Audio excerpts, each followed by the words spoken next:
Hi, let's take a look at adding radicals. So if you've taken my online class, your final exam, you're going to see one of these on the final. But I'll point out what type of final you'll see probably in a future video. We'll see. But for right now, let's look at adding these. We're going to add 5 root 15 plus 2 root 15. Now, when it comes to adding radicals, 3 conditions need to be satisfied. The radicands need to match up, meaning the inside of the radical. They need to be the same, okay? The indices need to be the same, right? The indices would be the little number that'll appear in the crook of your radical symbol if you have one. And then the third thing that needs to be satisfied is you have to have the same variables, but you probably already know that in order to add. Otherwise, you don't have like terms. So looking at this first problem, 5 root 15 plus 2 root 15, my radicands are the same as so are the indices. So what you're going to add is just the 5 and the 2.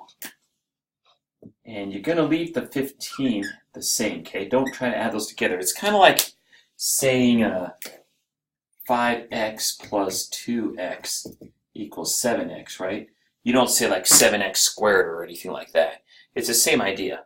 So what you don't want to do is, I see that people do this sometimes, is they try to add the inside of the radical.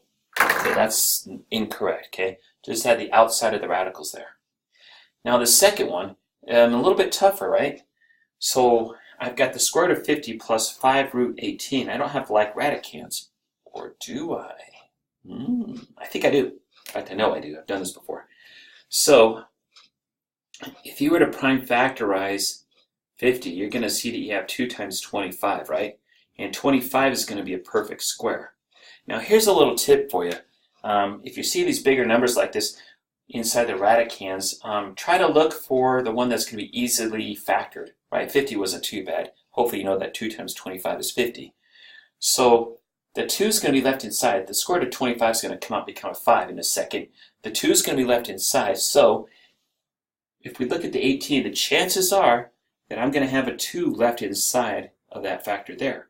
And sure enough, 2 times 9 is 18, and the 9 is going to come out, right? So we'll take the 25 out. It becomes a 5. The 2 is left inside. We'll take this 5 and just rewrite it.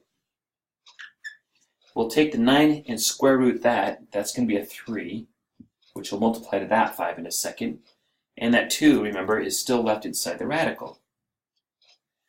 So I've got like radicands and like indices, so I can add these guys together.